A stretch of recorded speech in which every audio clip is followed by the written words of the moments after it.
Hello friends, आज का full workout हमारा सिंगल लेग वर्कआउट रहेगा। तो आपके माइंड में आया रहेगा लेग्स वर्कआउट करना है, बट सिंगल लेग ही क्यों करना है। सिंगल लेग वर्कआउट के बेनिफिट्स आपको पूरी वीडियो में पता चल जाएगा। तो प्लीज़ आप ये वीडियो अच्छे से देखिए।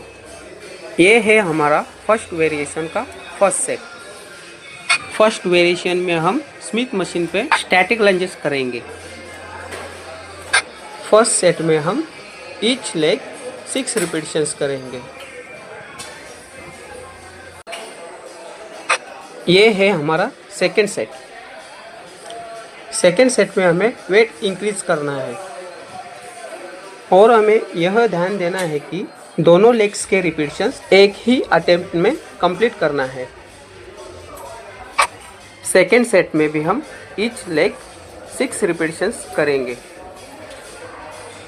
रिपीटिशन कंप्लीट होने के बाद हमें हर एक सेट के बीच में 1 मिनट टू 1.5 मिनट रेस्ट लेना है। लेग्स वर्कआउट है तो स्वेटिंग तो 100% होगी, इसीलिए बॉडी डिहाइड्रेशन से बचने के लिए हमें हर एक सेट के बाद थोड़ा थोड़ा वाटर इनटेक करते रहना चाहिए। ये है हमारा थर्ड सेट। थर्ड सेट में हमने वेट इंक्रीज किया है।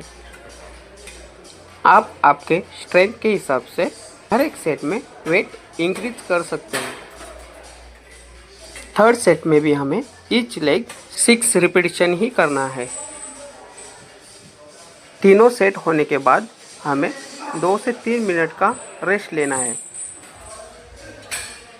इसी रेस्ट के दौरान हमने जो बारबेल में वेट लोड किया है उसे हमें खुद ही अनलोड करना है। अगर आप हर टाइम वेट्स अनलोड करते हैं तो समझ में आता है कि आप कितने सिंसियरली वर्कआउट करते हो। यह है कॉम्पैक्ट लेग प्रेस मशीन। इस मशीन पे हम हमारा सेकेंड वेरिएशन कंप्लीट करेंगे। कॉम्पैक्ट लेग प्रेस मशीन पे हमें सिंगल लेग 6 रिपीटिशंस कंप्लीट करने हैं। सिंगल लेग करते समय आपका पूरा ध्यान आपके लेग्स मसल पे होना चाहिए। कॉम्पैक्ट लेग मशीन पे हैमस्ट्रिंग और ग्लूट्स टारगेट होता है और कोर्स असिस्ट मसल होता है।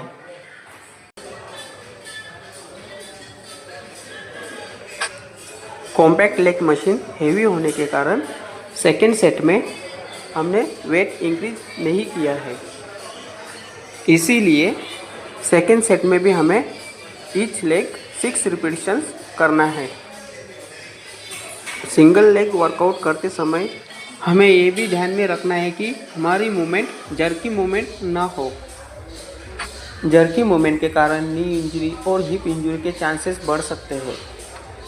इंजरी से बचने के लिए हमें हमारी लेग की मूवमेंट स्मूथ रखनी है। थर्ड सेट में भी हम सेम वेट और सेम रिपीटिशंस रखेंगे। थर्ड सेट के बाद हमारा सेकेंड वेरिएशन कंप्लीट हो जाएगा। थर्ड सेट होने के बाद हमें 2 से 3 मिनट का रेस्ट लेना है।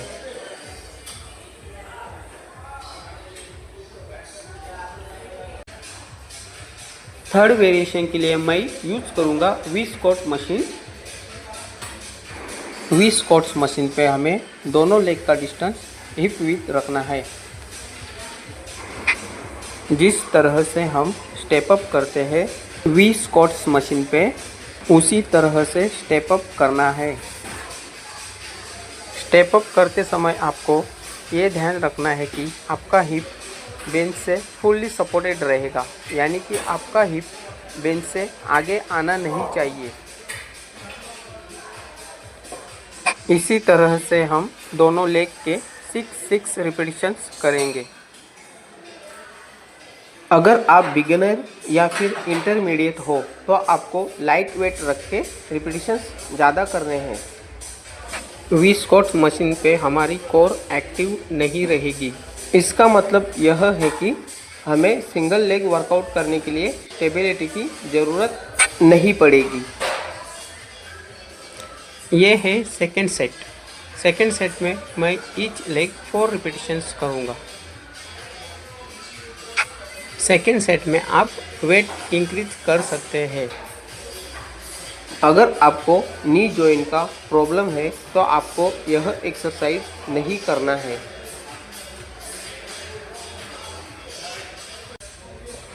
ये है हमारा फोर्थ वेरिएशन। फोर्थ वेरिएशन में हम मशीन लेग प्रेस यूज करेंगे।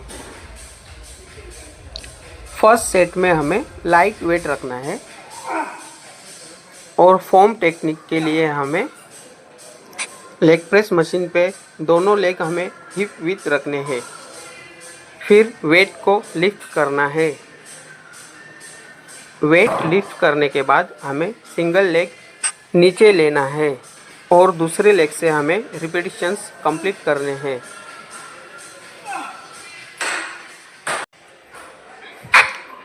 फिफ्थ वेरिएशन हम करेंगे मशीन नी एक्सटेंशन। मैं यहाँ पे अभी सिंगल लेग नी एक्सटेंशन कर रहा हूँ, बट ये आइसोलेटरल मशीन है तो आप यहाँ पे बोथ लेग भी कर सकते हैं। अगर आप बिगिनर हो तो आपको 15 से 20 रिपीटिशंस करना है और अगर आप इंटरमीडिएट हो तो आपको 12 से 15 रिपीटिशंस करना है और अगर आप एडवांस हो तो आपको 10 to 12 रिपीटिशन ईच लेग करना है। मशीन नी एक्सटेंशन के हम टोटल 3 सेट्स करेंगे। एक सेट होने के बाद हमें 1 मिनट का रेस्ट लेना है। यह है हमारा सेकेंड सेट। सेकेंड सेट में मैंने वेट इंक्रीज किया है और रिपीटिशन ड्रॉप किया है। सेकेंड सेट में हम ईच लेग 10 रिपीटिशन करेंगे और थर्ड सेट में वेट इंक्रीज करके हम 8 रिपीटिशन करेंगे। ऐसे हमारा नी एक्सटेंशन वेरिएशन कंप्लीट हो जाएगा। नी एक्सटेंशन वेरिएशन कंप्लीट होने के बाद हमें 2 मिनट का रेस्ट लेना है और उसी रेस्ट में हमें थोड़ा वाटर इनटेक भी करना है। अब हम करेंगे 6 variation single leg hip thrust. Hip thrust में टारगेट मसल ग्लूटियस मैक्सिमस रहेगा। सिंगल लेग हिप थ्रस्ट के लिए हम एक फ्लैट बेंच लेंगे और वेट के लिए हम बारबेल या फिर प्लेट भी ले सकते हैं। फॉर्म एंड टेक्निक के लिए हम सिंगल लेग 90 एंगल रखेंगे और दूसरा लेग हमें स्ट्रेट रखना है। ये है हमारा 7th वेरिएशन, केवल साइड लेग रेज। आप इसे हिप अबडक्शन भी बोल सकते हैं। साइड लेग रेज में gluteus medius and gluteus minimus muscles train होते हैं। Gluteus medius and minimus muscle हमारे हिप जॉइंट को सपोर्ट करता है, हमारे पेल्विस को स्टेबलाइज करता है और हमें रनिंग और वॉकिंग में बैलेंस के लिए हेल्प करते हैं। केबल साइड लेग रेज के हमें टोटल 3 सेट करने हैं। फर्स्ट सेट में हम 12 to 15 रिपीटिशन करेंगे। सेकेंड और थर्ड सेट में हम 10 to 12 रिपीटिशन करेंगे। तो यहीं पे हमारे सिंगल लेग एक्सरसाइज के 7 वेरिएशन कंप्लीट होते हैं। वर्कआउट के बाद मोस्ट इम्पोर्टेंट हमें स्ट्रेचिंग करना है। अभी मैं हैमस्ट्रिंग स्ट्रेच कर रहा हूँ।